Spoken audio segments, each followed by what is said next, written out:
right. So we'll give it a couple of minutes here and see if we can get some more people involved. But you would be amazed at all of the evidences that are there. Take the time to study them. They're not super evident, but let's see. I don't know if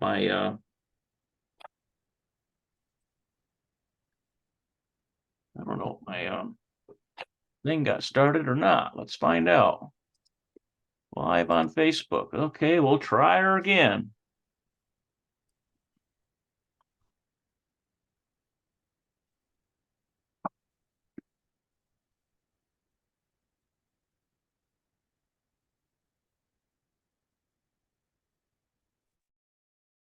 Pairing live stream. All right, this meeting is live stream. That's good.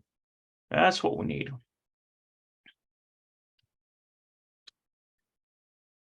Okay, I think we're cooking with gas now.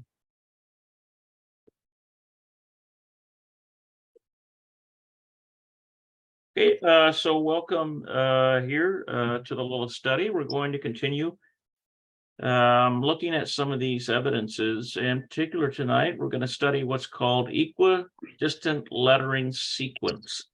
Equidistant lettering sequence. And you may have been informed of some of this type of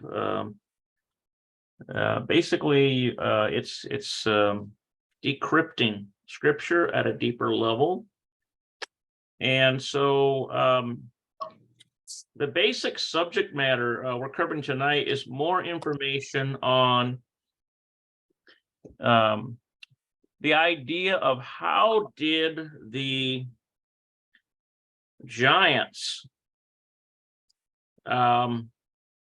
get into the world after the flood. We know that in the Bible, the giants are mentioned. Now, if you study this material carefully and you use all the available resources, you'll see that it is most likely that it was through Naamah, which would be Ham's wife, that the pollution entered. And so basically, we're going to take a look more here and see what we can come up with. So the first one we did was the equidistant lettering. We're going to talk about a second one now, which basically identifies Naamah as most likely how the giants got into the world after the flood. It's always been a question that's puzzled me. And so we're going to continue on here. So the second ELS encoded Naamah comes in Genesis 6:4. That passage discusses how the pre-flood Nephilim became the post-flood Giborim. Now, this Giborim is an interesting word. It means great one. It means strong one. Well, if you look at the dimensions of some of these giants, I think in particular in the Bible, it talks about a bed that one of these giants laid in, and it's enormous, an enormous bed. I mean, if you try to put the how the Bible uses units of measurement and put it into feet, I mean, it could be anywhere between 12 to 18 feet. That's how big this guy was. And then 4 feet wide. So that's pretty interesting there, this idea of Giborim. So in table 7.3, Naamah is encoded backwards at a 5-letter skip using the letters in the words men, from old, and Giborim. Okay, her name thus links the pre-flood Nephilim, the men of old, who were of the name, to the post-flood Giborim. So the giants that are spoken of in Genesis chapter 6 are the same pollutions that happened after the flood. And this is what David and his mighty men contended with, particularly in Canaan. I'll say, so once again, the words used in her name form a phrase describing her. Naamah is the reason why the men from old were the Giborim. Note that the name Na'amah concludes with the first and last letter of Gibarim. Thus, she can be linked to the first and last of the Gibarim. That is, she is the source of them all. Again, this is amazing stuff, but we're still not done. So if we look here at this equidistant lettering, and so we have, there's one, so we have basically one here. There's Na'a and then Ma, Na'amah. So you look at it reverse, in the reverse. So Hebrew is read left to right, but this is going equidistant. We're going in the reverse, equidistant lettering. So we're getting Na'amah there, and it's underlined here. So we got the noon, the ayin, there's the ah sound, and then we have the mem sopit, that's the mem, and then the hey, Na'amah. Okay, so this is all connected to see, the scriptures are more than just what's on the surface. When you get into the original language, there are deeper things in the scripture. And one of the ways in which we can discover these things is equidistant lettering. The third ELS code, encoded Na'amah, comes in Genesis 8:9, which describes how a dove Noah released from the ark could find no rest upon the flooded earth. It therefore returned to him, and he took out his hand and pulled her in. Na'amah is encoded backwards using a 3-letter skip count as shown in the next table. We'll see that in a minute. Na'amah is encoded using the words face, upon, waters, and the ark. So basically, if you look at these 4 concepts, Na'amah was in the ark. She is the one who caused the pollution, most likely, of the giants. So she's therefore associated with the reason why the waters of the flood were upon the face of the entire earth. Remember, the giants were pollutions, as such that they were, and by the way, demonic spirits, they would come from dead giants. That's demons. This is where demons come from. We know this from several sources. And the why the ark was needed. This reason is the Nephilim defilement. The encoding reveals this in more detail. The letters of her name link the face of the defiled earth to the flood waters covering it. In other words, the reason why the flood came is because if the flood had not come, what was left of pure humanity would have been wiped out. And if that had happened, there would have been no redemption for the world at all.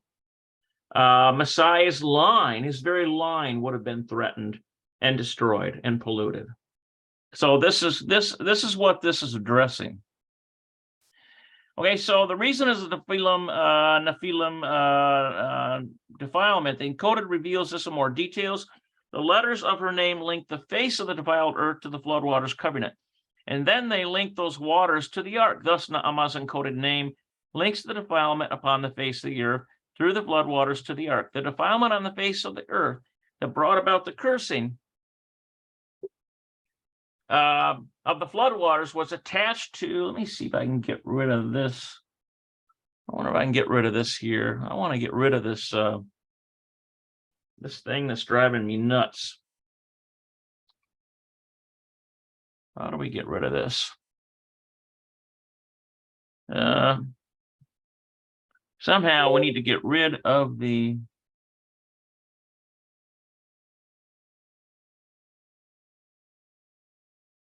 I guess I'm going to have to bear with it until we can figure out how to get rid of it. So,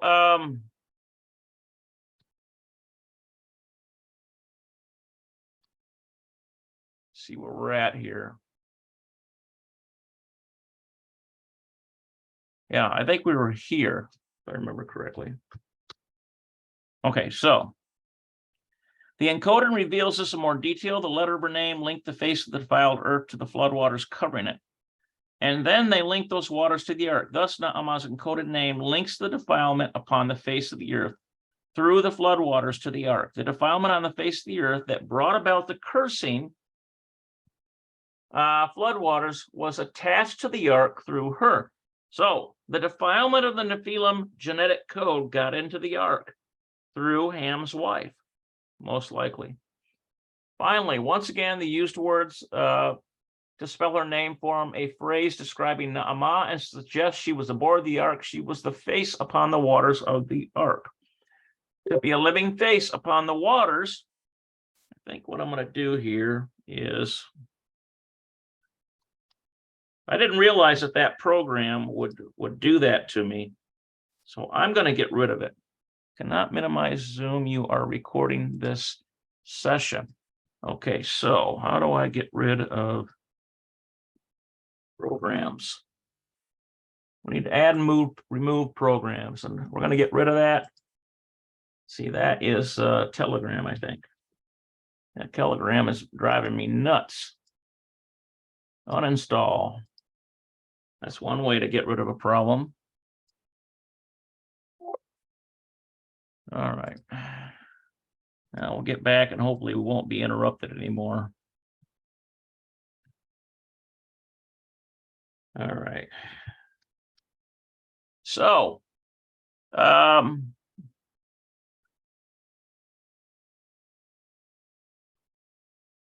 see where we were here.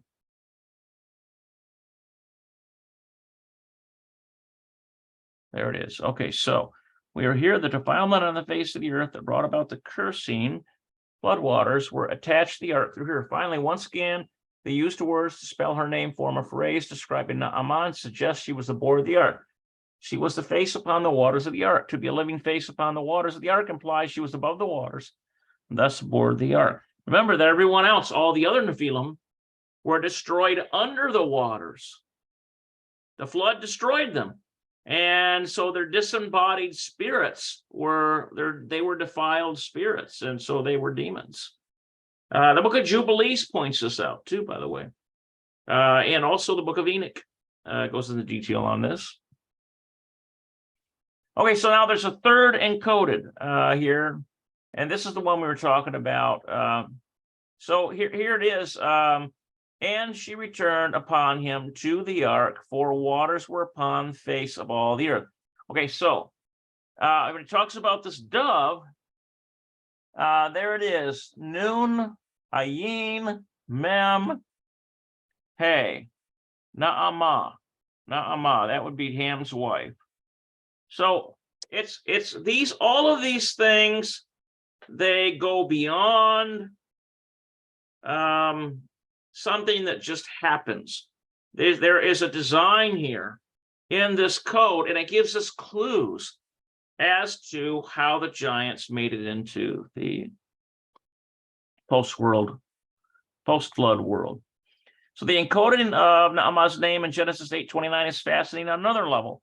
It speaks of a dove that Noah releases, but that returns to him aboard the ark because there was no other place for her to shelter from the floodwaters. When the dove is seen as symbolic of Na'amah, one suddenly sees that the passage eerily mirrors Saint Hippolytus's legend. We covered Saint Hippolytus's legend in the previous video for Na'amah, and chronicles how she came to be aboard the ark. The dove story can be considered an analogy of Na'amah's story above the ark. Na'amah took refuge aboard the ark with Noah to seek safety from the floodwaters because there was no other place for her to find rest. As in Saint Hippolytus' legends, one may surmise that Yahweh surely commanded Noah to send her away from the ark. But like the dove that Noah sent out and that returned before she could find no place of rest, Noah put out his hand and took Na'amah into the ark. Look at all these similarities here, mirroring this era in Saint Hippolytus' legend. It is amazing to note that the entire sentence of Table 7:4 is read in isolation. It could be understood as applying to Na'amah interacting with Noah aboard the ark and not the dove. Okay, so the fourth ELS encoding of Na'amah comes in Genesis 8:9, which documents Noah's famous cursing of Canaan to become a servant of servants. This time, Na'amah is encoded forwards, going at 4-letter skip counts. As seen in Table 7:5, her name is encoded with the words Canaan, servants, and he shall become. Now that he shall become may be a reference to Canaan, and Canaan is, as we know, Canaan land that was full of giants. So very interesting here. Very interesting information. This links Naamah with the events of Noah's cursing of Canaan and confirms her role in the defiling sexual acts which propelled these events. This establishes her as the mother of Canaan. The word servants also establishes Naamah as the mother of the remainder of Ham's son. This is because servants refer to all of Ham's sons besides Canaan. Remember, Canaan was cursed by Noah. Let me double check something here. I want to make sure that this thing isn't. All right, we're good. All right, so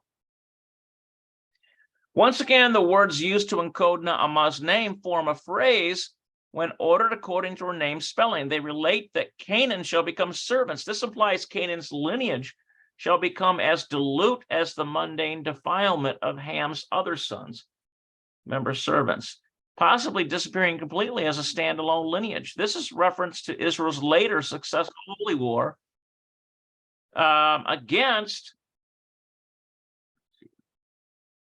Somehow we lost our spot again.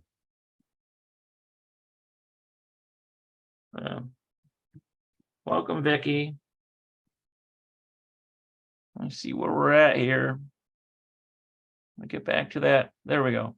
All right, so here we are. So basically what we're talking about here, since you came in a little late, is we're talking about the ELS system. Right now, we're looking at the fourth clue that identifies Naamah, Ham's wife, as the cause of the defilement, which would be where the giants came from after the flood, okay? So in three of these now, we've seen Naamah in equidistant lettering, and they all have clues as to the situation that occurred. So now we're on the fourth one. They relate that Canaan shall become servants. This implies Canaan's lineage shall become as dilute as the mundane defilement of Ham's other sons, possibly disappearing completely as a standalone lineage. This is reference to Israel's later successive holy war against the Canaanites and the destruction of all those great men of stature and the Nephilim giants dwelling with them. Finally, note that Naamah is encoded with the first and last letter of servants. This implies she is the mother of the first and last of them, just as her name's encoded in table 7.3 with the first and last letters of Giborim. Remember, Giborim are the mighty men of old. And they, as we have seen in other things, they are reference to the giants. Okay, so this is in table 7.3. It implies she was the mother of all of them. Okay, so here we have, we're going this way we're starting with a noon, which is the N sound for Naamah. And then in is Canaan, he shall become of servants. So notice the, we're going left to right here. That's what we're doing. And this one is, it's this equidistant lettering is left to right. So we're following this direction. There's the noon. And we're following along here. Under servants, we have the second letter of her name, the ayin. Then we have mem. There's Naam, and then we have the hey, Naamah. See that? And so it's all connected to Canaan of servants he shall become. These are all clues that tell us the source of the defilement is Naamah. Okay, so this is table 7.5, a transliteration of Genesis 9:25. The fifth and final equidistant lettering system encoded of Naamah in the first 10 chapters of Genesis comes in Genesis 10:19 through 20. In those passages, the boundaries of the lands of the Canaanites are specified, and the genealogies of the son of Ham are concluded, as seen in table 7.6. Naamah is encoded backwards at 5-letter skip counts with the words son, Lasha, let's see if we can get this over here, Zeboyim, and Adamah. Because the word sons used to encode the first letter of her name is the summary sons of Ham's genealogy in the text, we may conclude that Naamah is the mother of all of Ham's sons. Because Canaan received extra treatment in her encoded name, 3 cities of Canaan are used in her name. Interesting. This demonstrates the special prominence of Canaan over his brethren. Now, in other sources, it says that Canaan was the progenitor of Nimrod. And Nimrod, remember, according to some sources, I think it's either in Jubilees or Jasher, got a hold of a writing that survived the flood that gave him clues how to become a mighty man and how to oppress his brethren and how to create a great empire. And all of that happened, the Tower of Babel happened there. Okay, so the three cities are Lasha, Zeboim, and Adamah. Now remember the 5 cities of the plain. We've got Sodom, Gomorrah, Zeboim is one of those. Admah is another one of those. Look at that. There's Adamah. And then Bela. They don't have Bela in here, but they've got Lasha, Zeboim, and Adamah. Okay, are all the cities in the Dead Sea Plain? They are sister cities of Sodom and Gomorrah. That's right. And all were destroyed at the overthrow of Sodom and Gomorrah. And so, here it is. This is Genesis 10, 19, 20. And the border of the Canaanites was from Sihon, as thou comest to Gerar unto Gaza, as you go unto Sodom, Gomorrah, Admah, Zeboim, and unto Lasha.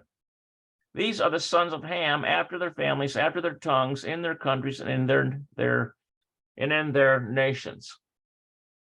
Okay, so we are applying this from left to right, so we're going this way. Actually, it might be. Let's see, which is this equidistant one here? Looks like I might be going. Yeah, it's this way. We've got the noon starting here, so we're going from right to left. Our sons, there's the noon, Lesha, Ayin, there's Na'ah. Here is Mem, Zabim or Zeboim, and there's Hey, Admah. So is it possible?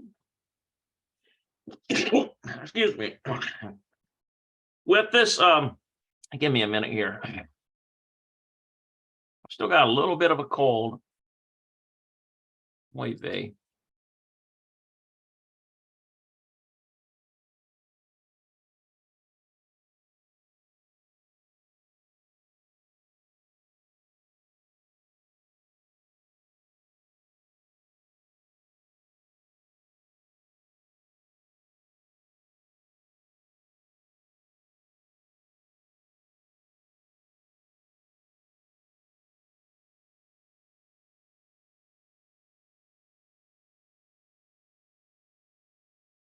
All right, I apologize for that interruption. Okay, so is it possible? Is it possible that these particular cities, they're not, notice that only some of them are listed in the 5 cities of the plains that are referenced in the Tanakh, which Yahweh overthrew with fiery vengeance. And he destroyed the 5 cities of the plain. So basically, let's see, where am I at here? Basically, is it possible that these particular ones, Zeboim, Admah, and Lesha, were the cities in particular where the giants dwell? Is that possible? Were some of them killed when fire came down, fire and brimstone came down? I think so. Okay. All right, so let's take a look at table 7.6, transliteration of Genesis 10, 19 to 20. Like the previous encodings of Naamah, the words used in her name form a phrase discussing her. Here we learn that Naamah is the mother of the sons of Lesha, Zabim, and Adamah. This is indeed the case, as these sons are descendants of Canaan.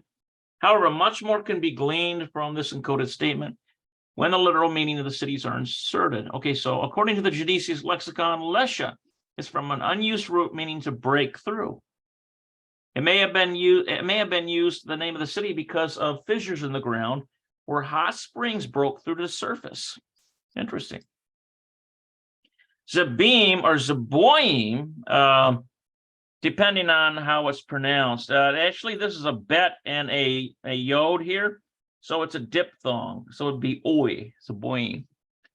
Strong 6636 is the plural of the root zabah, which means to swell or to be prominent. Incredibly, two of the only three instances where zabah is used in the Bible come in Numbers 5, 22 and 27. Wow, look at that connection. That's the bitter water. That's the thigh of the adulterous woman that swells. Isn't that amazing? Where it is used to describe the swelling of the soda's belly during the bitter water trial. The third city, Adamah, Strong's 126, is none other than the word with which we are very familiar. It means ground. It is the same moniker by which Lilith is known in her creation story. So remember that a mist came up from the ground. It was defiling mist, and yet she came from Adamah, which is the earth, but the animating part of her was not of Elohim. Okay, so no, all the literal meanings of the cities are inserted in the phrase formed by Naamah's name when we get that she is the mother of the sons of breaking forth and of swelling and of Adamah. So how did they break forth? Well, they broke forth out of the flood. And it was through Naamah that they did so. Wow, I wonder how I'm still getting this. I just deleted this program. I don't know. So same moniker. Okay, so boy, I'm having a hard time, guys, focusing tonight because I get all these things like the devil is throwing this and that, fastballs at me. I'm trying to block them out of the way. Okay, so when all the literal meanings of the cities are inserted in the phrase formed by Naamah's name, we get that she is the mother of the sons of breaking forth and of swelling and of Adamah. This reveals incredible information confirming Naamah's sons are in the lineage of Lilith. The sons of swelling refer to the mystical swelling of the soda during her trial. This is the swelling of her supernatural pregnancy, which the Zohar and the Bitter Waters Code confirms is seed spawned by the spirit of Lilith. The sons of Adamah are the sons of Lilith, as Adamah is none other than a moniker for Lilith. The sons breaking forth could be in reference to waters breaking forth from the ground. This, in turn, could be in reference to the mist which erupted from the ground and animated Lilith, or to the waters of the deep, which broke forth at the time of Noah's flood. It may be in reference to both. All these indicate the sons of breaking forth are Nephilim of Lilith's lineage. Okay, so there's 5 equidistant lettering clues. Within each passage, there are clues that identify not only Naamah as the source of the infiltration, but it identifies various aspects of the story, of the infiltration. Now, this is very interesting to me because I love these kind of deep, cryptic things. Okay, so the ELS evidence in perspective, the mystical evidence revealed by the ELS code on Nehemiah is amazing. The probability of it happening by chance is astronomical. If the 28 total instances of the Naamah being encoded with up to 5-letter skips in the Torah were randomly distributed throughout the Torah, then we would only expect to find one instance of Naamah encoded somewhere between Genesis 1:1 and 10:20. Scene 5 is somewhat high. That is not what is extraordinary about the encoded appearances. With extraordinary precision, these 5 encoded instances occur in passages that intimately link Naamah as the mother of Ham's sons, as being involved in Noah's curse of Canaan, as being aboard the ark, and as being the person responsible for carrying the Nephilim defilement.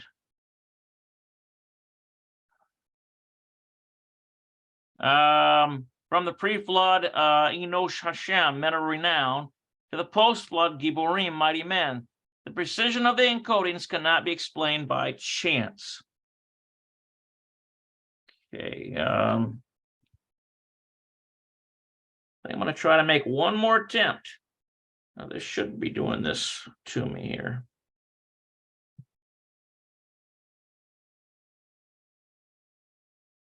Yeah, I think it's here. All right, now let's knock this down. It's like getting rid of a virus.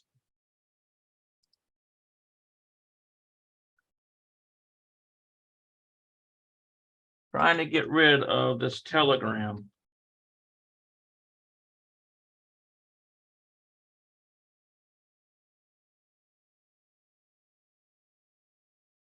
I don't see it anywhere here, but it's still coming through somehow.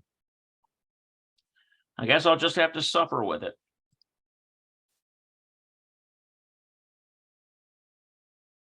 All right.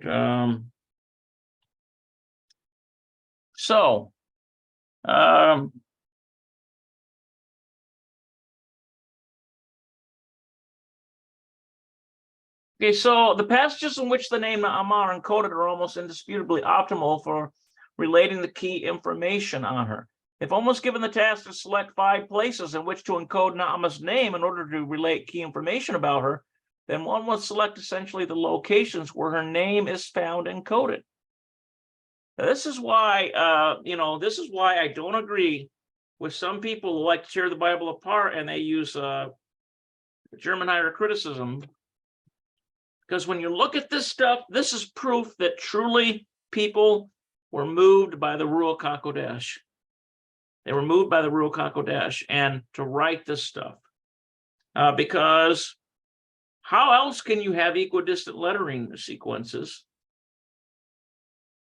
The 6 key bits of information we'll want to impart about her is: number 1, she is defiled of Nephilim heritage.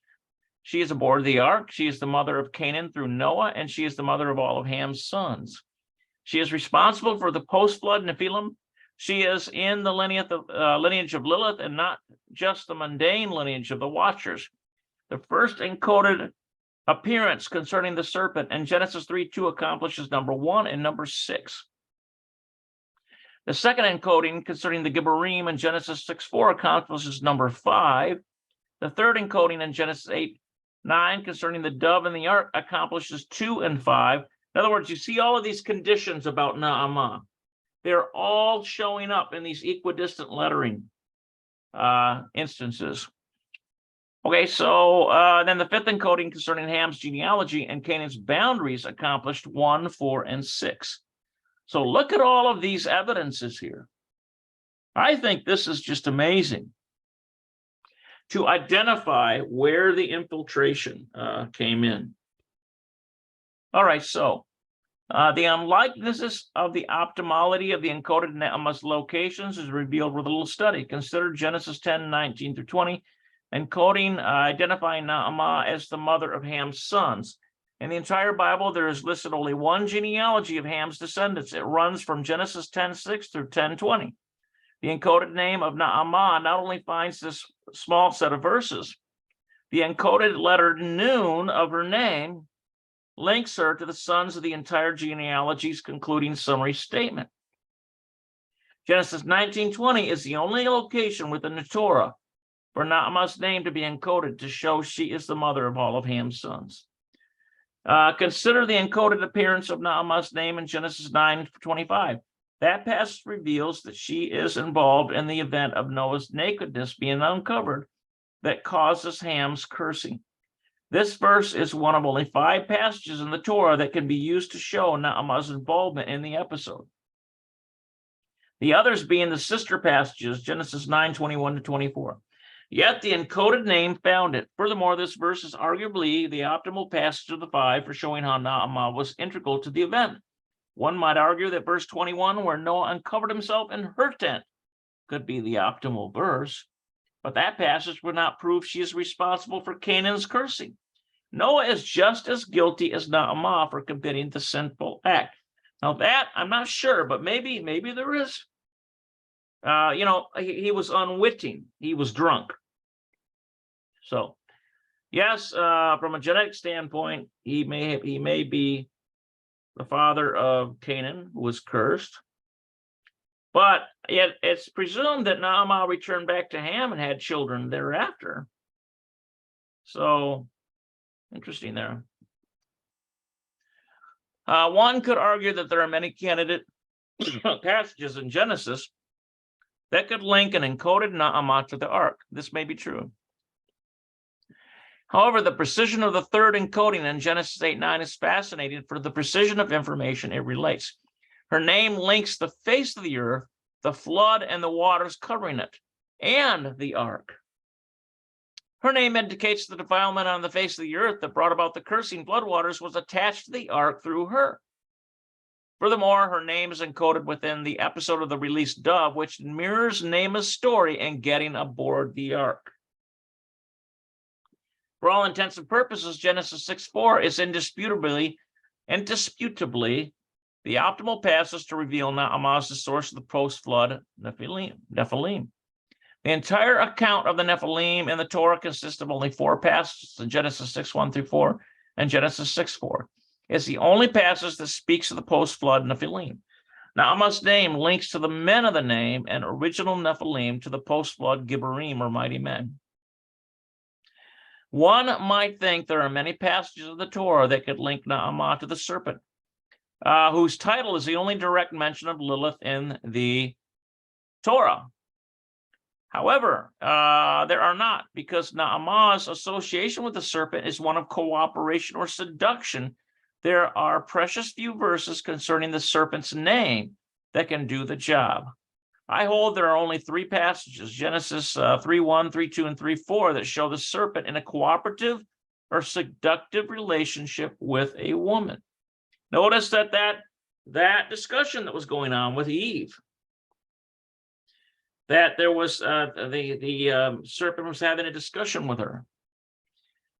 Any of the passages can arguably be said to be the optimal passage. However, the mere fact that the encoded Naamah found one of these precious few verses is amazing, but there's 5. There's 5 of them. In summary, the first 10 chapters of Genesis, there are only 5 equidistant lettering sequence encodings of the name Naamah with 3 to 5 letter skip counts. Each one of these encoded names lands with great precision upon rare verses that reveal essential information about the woman. You know what I wonder? I wonder if this also has to do with, have you ever looked at genetic code and how it relates? So I wonder if the number of equidistant connects to something in the genetic code. And that's something. Okay, so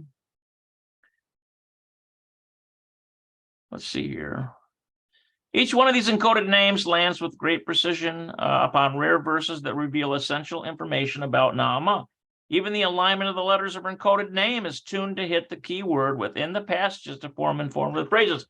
So we're not finding Naamah on unrelated phrases. There's 5 of them, and they all fit hand in glove. That's the amazing thing. To hit 5 for 5 with such precision on rare verses is astounding. When statistically speaking, what is expected is only one such encoded Naamah randomly placed somewhere in the first 10 chapters of Genesis. I hold this mystical evidence as far stronger than any previously proffered reasons by rabbinic tradition for asserting that Naamah was aboard the ark as Ham's wife. Furthermore, this strong evidence establishes Naamah as being defiled of Lilith's Nephilim heritage. And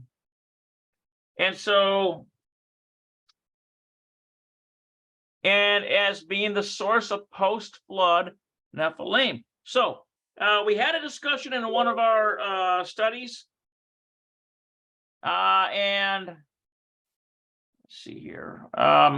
We had a discussion, and basically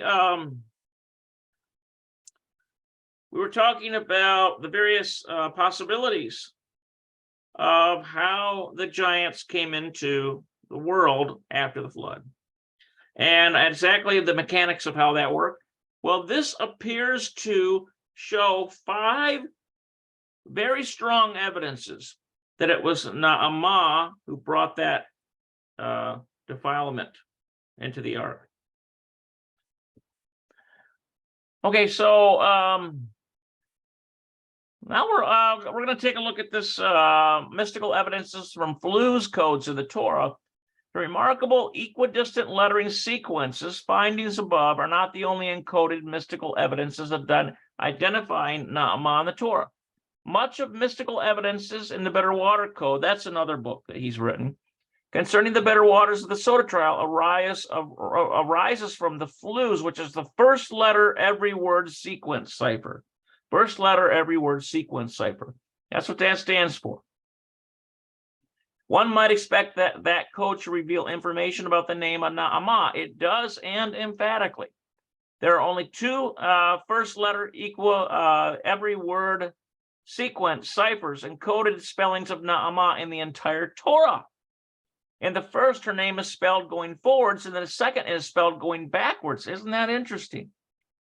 Now here she is before the flood, the antediluvian world, and there she shows up after the flood. And she has, and the connection of the genetic pollutions are connected before and after through her. Interesting. Okay, in the first, her name is spelled going forwards, and the second is spelled going backwards, with the same laser precision of the equidistant lettering sequence hits. Both zero in on two key passages that reveal her nature. In the Flues cipher, the first letter of each sequential word in a passage is taken to obtain a character stream. This character stream is then checked to see if a certain word is spelled. The Flues cipher is somewhat simpler than the ELS. It is also dependent on spaces in the parent text, as that defines word boundaries, and thus the first letter of every word. Na'amah first appears using the Flues cipher in Genesis 33:15, where Jacob finally returns to the promised land. His wives Rachel and Leah are in tow, along with his burgeoning family. In returning, Jacob confronts his brother Esau. The meeting goes well, and at the end, Esau asks his brother to continue to dwell with him in the land. The King James Version rendition of the verse is not clear. It makes it sound like Esau wanted to station some people with Jacob's people. However, the literal Hebrew is quite clear that Esau was asking Jacob if he could put your people in the midst of the people which are with me. Na'amah is encoded forwards using the word now, your people in the midst of the people. Okay, so this is where it's taken from. And Esau said, let me now leave with thee some of the folk that are with me. And he said, what needeth it? Let me find grace in the sight of my Lord. So Esau returned that day on his way unto Seir. Now here's the more literal understanding. Esau said, I shall now put your people in the midst of the people which are with me. And he said, for what is this? I shall find grace in the sight of the master. So now let's take a look at this. So it looks to me like this is going from, remember, Flues is taking the first letter up of, it's taking the first letter and then connecting. So we've got the noon here, which is now, then we continue along here. Actually, it looks like it's going to be left to right. So we've got the noon, and then we've got the ayin, which is your people. So remember, this is about Na'amah. There's the mem in the midst of the people. Hey. Okay, so notice that in this Flues system of ciphering, we're taking the first letter of every word in the sequence that relates to the story somehow. All right, so table 7.7 is transliteration of Genesis 33:15 through 16. At first blush, the passage does not seem that remarkable. It hardly seems related to Na'amah at all. However, Esau does not ask Jacob to put your people with my people. Rather, he asks Jacob to put his people with the people who are with me. These people are those with whom Esau and his clan shared the land of Seir. Who were the people with whom Esau shared the land? They were the Horims, which were a tribe of the Nephilim. Notice that. Esau was all about interrelating. He did not maintain the standards of separation. This is established by Deuteronomy 2:12, where it is stated that Esau's descendants destroyed the Horims who dwelt in Seir before them. However, this destruction had to come much later than when Esau encountered Jacob. So it looks like probably they became a snare to the descendants of Esau. and they decided to destroy them then. Esau and Jacob were twin brothers of the same age. At the time of Jacob's encounter with his brother, Jacob had a burgeoning family and clan, and Esau's was probably even bigger. Nevertheless, Esau's clan could be by no means yet to be a match to militarily defeat a tribe of Nephilim giants. Therefore, Esau must have been cohabiting with the Horims at the time of his encounter with Jacob. Later, Esau's descendants would grow in strength and come to defeat the Horims. So what I could say about that is there's several things I'm thinking in this story, but one of them being maybe he didn't rely upon Almighty Yah for defeating them. Maybe he didn't ask for victory in battle like the children of Israel under Joshua did. Okay, so this is in Deuteronomy 10 through 12. The Anims dwelt therein in times past, people great and many and tall as the Anakims, which also were accounted giants as the Anakims, but the Moabites called them Emins. The Horims also dwelt in Seir before time, but the children of Esau succeeded them when they had destroyed them from before them and dwelt in their stead, as Israel did unto the land of his possession, which Yahweh had given unto them. Okay, so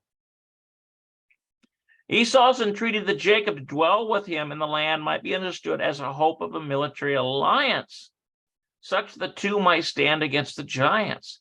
It might have also been an unconscious attempt by Esau to sabotage Jacob's clan by throwing him in the midst of the Nephilim dwelling in the land. So basically, he was thinking of his brother as cannon fodder of sorts. That might be easier for him to come and mop up. In any case, Jacob responds by saying he would have nothing to do with dwelling in the land of Seir. He responds, for what reason is this? He then pleads, I shall find grace in the eyes of my Elohim. My Elohim is an apparent reference to Esau. Thus, Jacob can be understood as pleading for, it could be Adon. This is going to be Adon, not Elohim, in this case, because he is saying this to Esau. Okay, so that's correct there. Thus, Jacob could be understood as pleading from compassion from his brother that he wants anything to do with this proposition. And it's a good thing he did, too.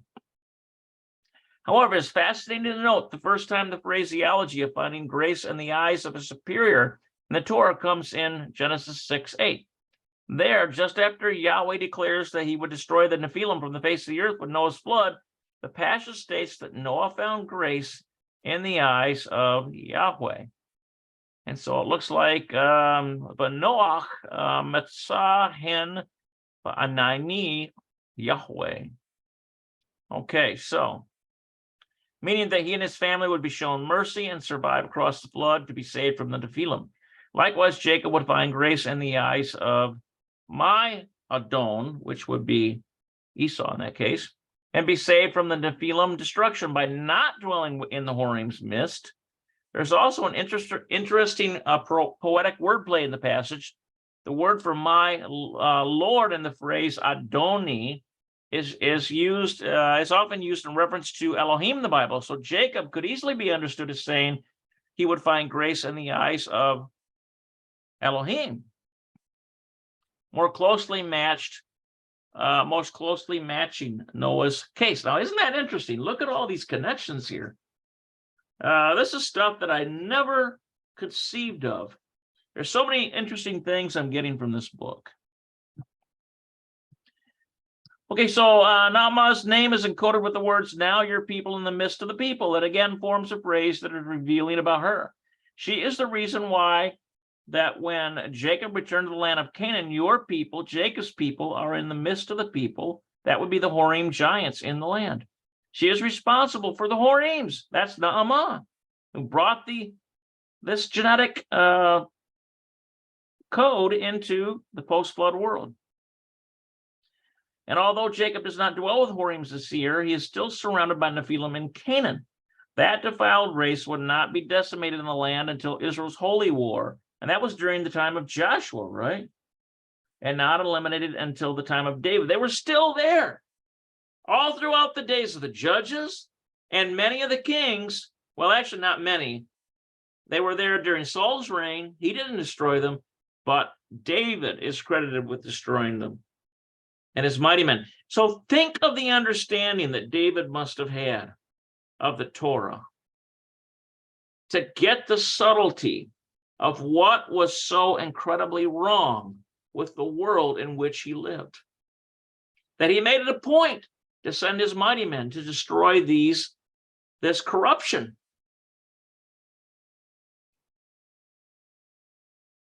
Let's see, only once more in all the Torah does the name of Naamah appear encoded using the Fluz cipher. It occurs in Deuteronomy 13, and this time Naamah is spelled backwards. In the order of Naamah spelling is spelled with the words, I have delivered Og of the king of Bashan. Isn't that interesting? That's almost like Yahweh turns it back with the destruction of Og. Og was the last Nephilim king, and his kingdom of Bashan was the last Nephilim nation. Look at that. After Moses led Israel out of Egypt and utterly defeated King Og at the onset of Israel's holy war, never again would the Nephilim exist together as a community or clan. Afterwards, any survivors were lone individuals. They're probably Bigfoot roaming around. At least that's what some people think.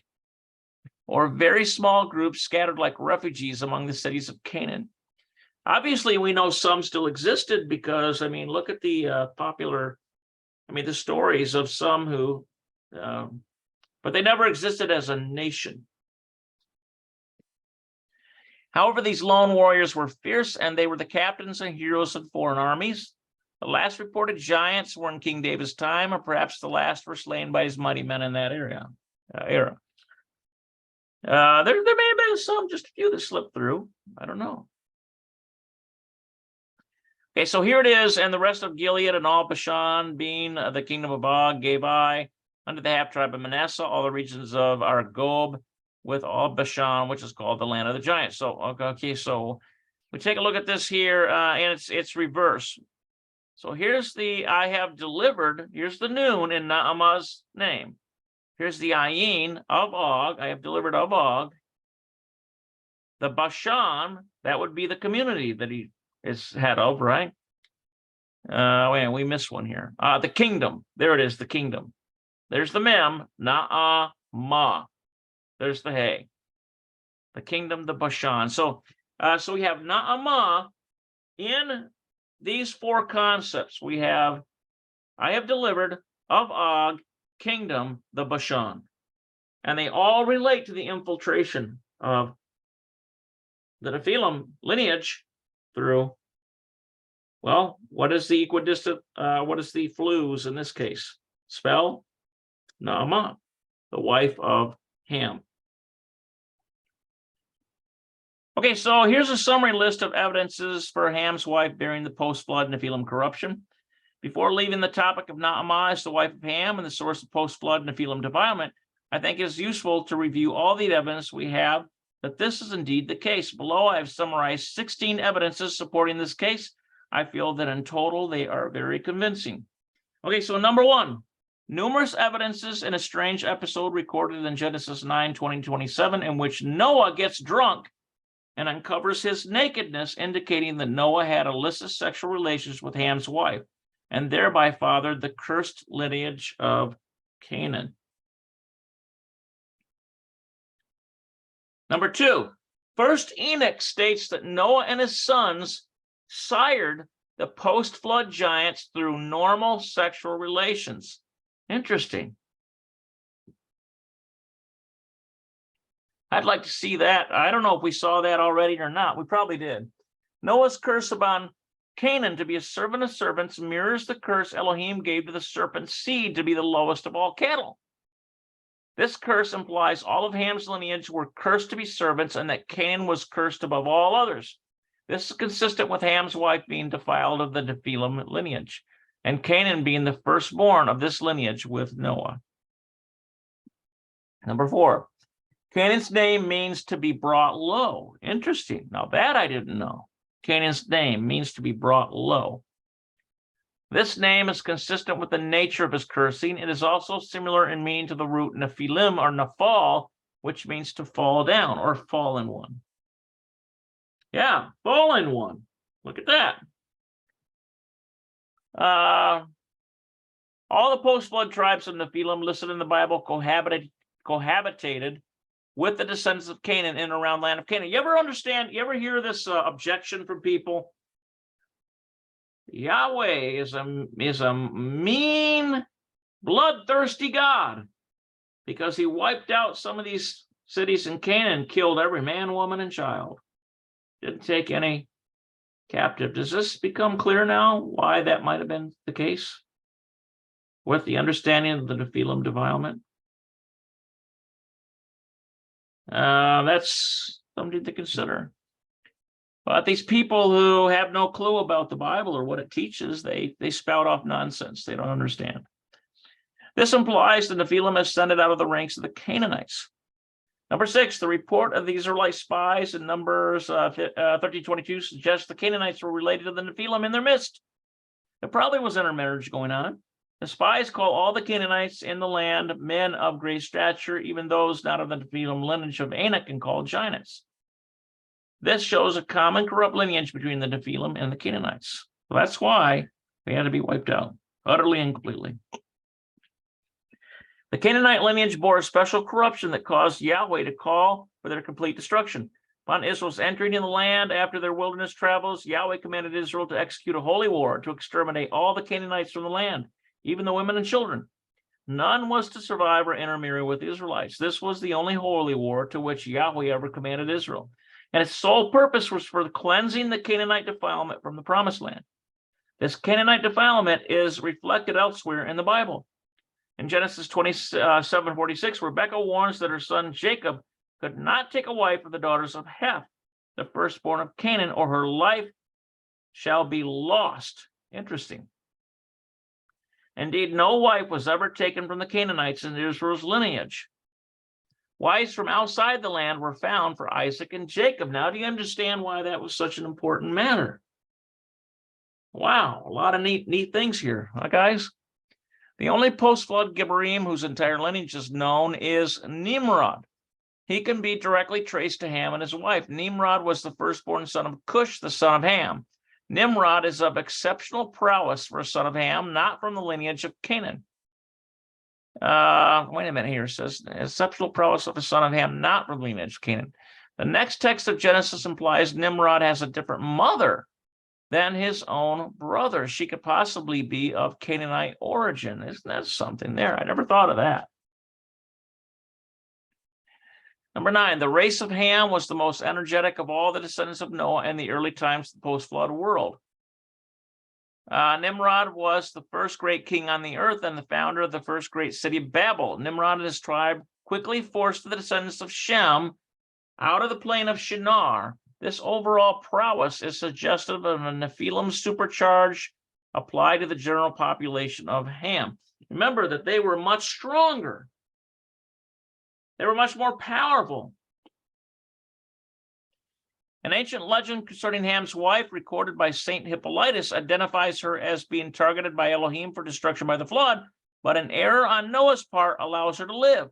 The legend also suggests an improper sexual relationship between Noah and Ham's wife. Number 11, the Zohar. This is in Genesis, taking commentary here. Identified Naamah as a kindred spirit of Lilith and the mother of demons, Nephilim spirits, in the post-flood era. It is implied she survived across the flood. This identifies the particular strain of the post-flood defilement as arising from Lilith mating with watchers and not the daughters of Adam mating with watchers. Actually, that was just the first one. Most likely it was after the first mating, it was the daughters of Adam.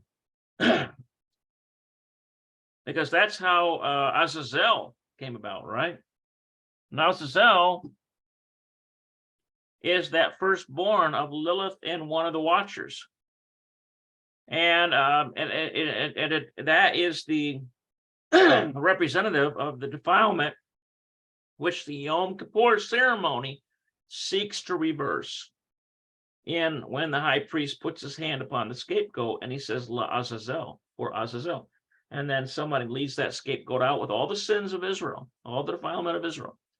And he's pushed off a cliff. Okay, so Zohar states that Canaan is the arousal of the ancient serpent's spirit of impurity. This implies Ham's wife, firstborn son, could have been defiled of the serpent Lilith's lineage. Okay, I think we went over some of this stuff. Based on Genesis 16:19, Rashi teaches that demons, Nephilim spirits, entered the ark with Noah and his family. Likewise, remarkable mystical evidence in Genesis 7:14 indicates that when Noah and his family entered the ark, dual lineages entered the ark, one of Noah and one of Nephilim. This would be through Naamah. Number 14, Rashi teaches that when Ham saw Noah's drunkard nakedness, he witnessed his father attempting to sire a fourth son with Naamah. For this reason, he became angry. Although Rashi states Naamah was Noah's wife, she may have only been a de facto wife due to Noah's deflowering her virginity. So basically what that's saying is it's just a supposing. Now, don't take, you have to take this with a grain of salt. This is just Rashi supposing. Line upon line, precept upon precept. If it seems to fit into the pattern, okay. If it doesn't, discard it. From Genesis 4:22, the rabbinic tradition of Naamah and her brother Tubal-Cain are renowned for the arts of seduction and of war. These are precisely the arts for which first Enoch condemns Azazel for teaching men. Remember that Azazel taught men things they should not have learned that led to their destruction. This implies that Naamah and her brother are associated with Azazel and very likely his offspring. This confirms the notion that Lilith's strain of Nephilim defilement survived the flood. Finally, number 16. Numerous mystical evidences from Genesis 9:20 to 24 and from the equidistant lettering sequences, there's 5 of those, and from the first letter EWS, first letter something mentioned thing there, cipher operating upon the entire Bible, identifying Naamah as what? Number A, bearing the serpent Lilith's defiled lineage, being aboard the ark, C, being the mother of all of Ham's children, D, having adulterous relations with Noah during his drunken episode that resulted in Canaan being conceived and cursed, E, being the link between the pre-flood Nephilim and the post-flood Gibborim.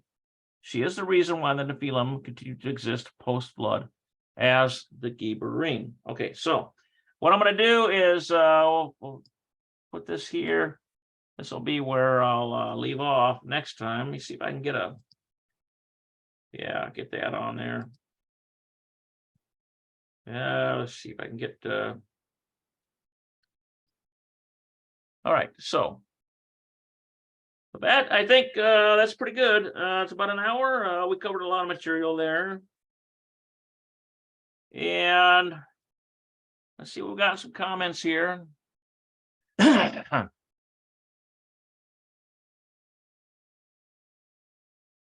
Let's see here. I think there may be some that slipped out, Vicky. Some may have slipped through the cracks. But David is counted very righteous for making a bold attempt to destroy the Nephilim. And so we'll open it up for a little bit of discussion. If anybody has anything to discuss. Don't be bashful. This last part here, we've just got the conclusion going on here. Looks to me like getting right down to the bottom of the barrel. Yeah, the conclusion is going to be the final thing. We'll cover that next time. Yeah.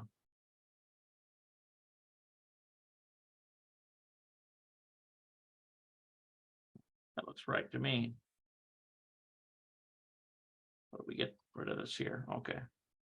So there'll be one more video and it won't even be an hour. It'll be shorter probably, just to finish this up. Be honest with you, it's so short.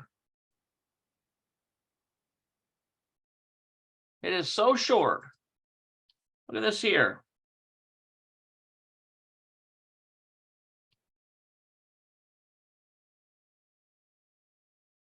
Okay, so here it is right here, the conclusion. We might as well just finish this, because this is the end of the book. So now I conclude the case for Lilith. I believe that I have demonstrated that there is vast biblical evidence to support the existence of Adam's first errant wife. This evidence not only comes from a critical review of the creation and garden passages of Genesis, but from a careful study of the entire Old Testament. Lilith's possible existence in Genesis is not just a quaint curiosity with no ramifications outside of the garden. Her continuing role is central to the redemptive story of the Bible. She is the serpent who caused Adam and Eve to fall. She is the mother of a rival generation locked in eternal enmity with Eve's generation. Her infamous seed, who is Azazel, bruised the heel of Messiah, Eve's promised seed. However, in the future, at the final judgment of Yom Kippur, Eve's revived promised seed shall once and for all crush the head of Lilith. And upon her seed shall be heaped all the sins of the world. In Lilith's and Eve's judgment and cursing before Elohim, they became the archetypes of two different types of women who undergo the bitter water trial for adultery in Numbers chapter 5. Lilith is the wayward Sota, who shall be destroyed by the curses of the trial. Eve is the innocent woman who shall be saved by her promised seed. Lilith is the fleeing serpent Leviathan who flees from before Elohim and whose spirit is intimately fused with Lucifer's. Her son Azazel is the foremost of the Nephilim. She sired the son with fallen angels called Watchers.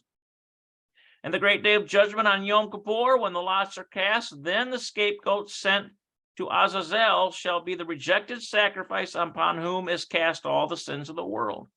This damnation shall be the eternal inheritance of Lilith and Azazel and all their kin, including Satan. However, the goat upon whom is cast a lot for Yahweh, he shall be the accepted sacrifice that bears away all the sins of Israel and Yahweh's chosen, until his burden is cast upon Azazel. Noah's flood brought the end of most of the Watchers' seed upon the earth. However, a fraction of their lineage survived across the flood through the wife of Noah's son Ham, namely Naamah. She was defiled of the Nephilim lineage. The strongest of these are among the descendants of Canaan, whom Noah sired with Naamah in adulterous relations. Mystical evidences in the Bible and the Zohar indicate the Nephilim heritage that Naamah possessed was that of Lilith. Thus, Lilith's particular Nephilim strain survived across the flood. Could that lineage continue to this day? The Canaanites and the giants living with them were the most potent of the post-flood Nephilim. The Israelite invasion and holy war against them decimated their ranks and quite possibly ended their lineage. The last 5 recorded giants in the Bible lived in David's time. Of these last 5, the Bible records David and his men as slain 4 of them.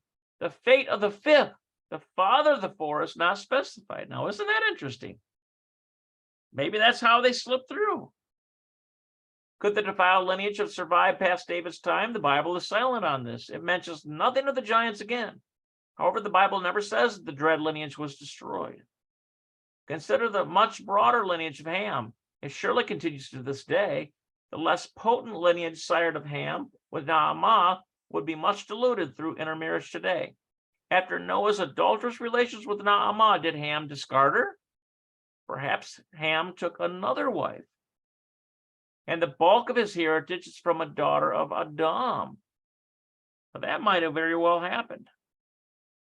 Indeed, the only post-flood Nephilim known not to be of Canaanite descent is Nimrod. Nimrod was the son of Cush, a son of Ham, but the Genesis text hints he had a different mother than the rest of Cush's sons. Could Nimrod's mother be a Canaanite or Naamah herself? If any vestige of Nephilim lineage lingered today, could we detect it? It is probably an impossible task. Recall that the lineage appears to be totally dormant in females. And over the ages, the dilution of bloodlines by mating with Norman humans might greatly dilute the Nephilim potency. Tracing lineages would be very difficult also. Although we know that defilement would have originated in the descendants of Ham and Canaan, today traces of it could reside anywhere in modern populations. With all the cross-breeding between peoples, tracing any such surviving lineage would be next to impossible. Anyone could bear vestiges of that inheritance.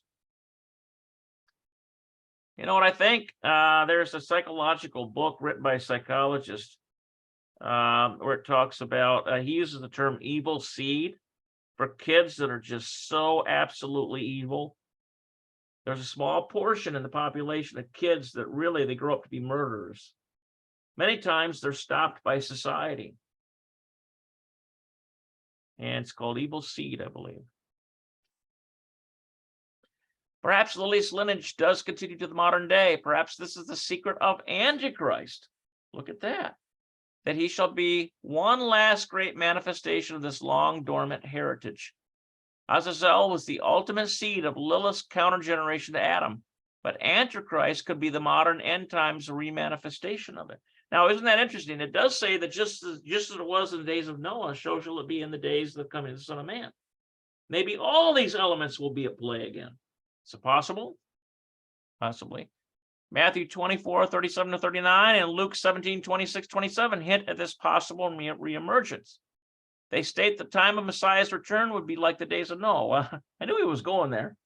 The wicked would be marrying wives and giving daughters in marriage right up until the time of judgment. Could these days indeed be just like Noah's? Could the marrying and marriage of daughters be a hint at the reemergence of the Nephilim lineage? He goes on to say, I cannot say.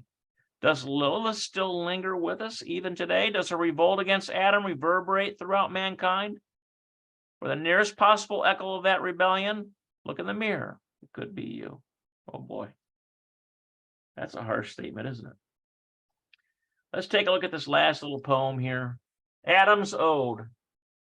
Oh, paradise dream killer, oh, sweet-tongued serpent liar, hell's leading whore queen, unfettered bitch fleeing on wing. That's some salty language there, isn't there? I wonder who wrote this. The gods lie at your feet, at least that's what you see. The moon's wrapped in your hair, my splendid helpmeet, oh so fair. But you're not there. Oh, shattered world breaker, oh, wayward youth slayer. This is reference to Lilith. The innocence you slew drips bloodily. From the ground, the blood cries out to me. The gods lie at your feet, at least that's what you seek. The stars wrapped in your hair, my splendid helpmeet, oh so fair. But you're not there.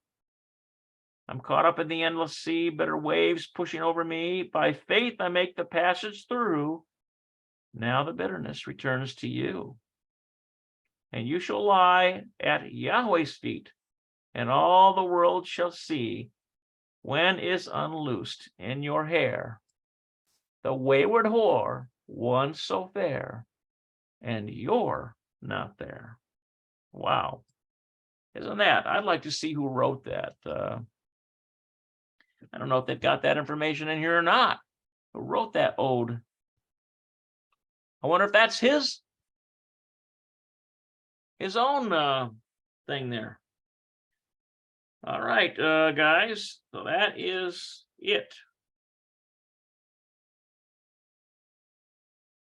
Yeah, that's right. Remember that, Vicky. In fact, I was going to bring that up. That's it. That's the Lilith series. I have to decide whether or not I will get the second book, The Bitter Waters Code. But you know what? Even if you don't subscribe to the understanding of Lilith, there is a wealth of information in here about the pre-flood world, about why things had to happen the way they did in the post-flood world. Personally, I'm just speaking for myself. I think there is a reason why the far left crazy feminists venerate Lilith. I don't think that's in a void. I think that she's making her emergence, and I believe that she is real. And do I think that all of what's spoken of her is true? I think there's a lot of supposition on the part of the rabbis. And, I look at it skeptically. But it does explain and it does tie together things very nicely. Some of the mysteries of Scripture. And so at the end of this book, I have to say I'm pretty convinced with what's been presented here. So and think of it as there's so many different parallels too. I mean, think of the two. Now you think of the two houses of Israel. The Bible describes them as wives married to Elohim. Now, what am I talking about? I'm talking about the house of Judah and the house of Israel. Remember that the kingdom split after Solomon passed away and his son Rehoboam took the throne. Rehoboam was a young whippersnapper. He didn't listen to the wise counsel of the elders who told him, look, you need to release the taxation burden a little bit. You need to make nice with the people because you're a new guy. They don't know you, and already it's too burdensome from your father. That's what the elderly people said to him. But Rehoboam, the newly crowned king, he listened to these young guys. You know, he listened to his friends, and they said to him, don't listen to those old fogies. You need to make things even tighter on them and show yourself strong. And because he listened to the wrong advice, he lost half the kingdom. And an interloper by the name of Jeroboam rose up in the ranks of Israel and took control and became the first king of Israel. And so now there's a split kingdom. And the Bible says in the prophecies that Yahweh relates with both those kingdoms in the same way that like a man would relate to two wives. But one of them was taken away into exile, and she was divorced and ceased to be a wife. And all that was left was Judah. And so think of the connections to Eve, Lilith. Lilith was cast out. And Adam was given another helpmate, Eve. Well, look at the connection of redemption in that story too. How the house of Israel were brought back by the blood of Messiah. And so it says in Genesis that the serpent will bite his heel, but in the end he will crush the head of the serpent. So in the death of Messiah, he crushed the head of the serpent, and the house of Israel was brought back into communion. And now there's one commonwealth of Israel. So a lot of things to think about here, a lot of parallels to think about, guys. All right, I really enjoyed presenting this material. I'll have to find another interesting book to present. And you know me, I like the stuff that's controversial sometimes, but that has value for us. All right, before we go, any comments or anything?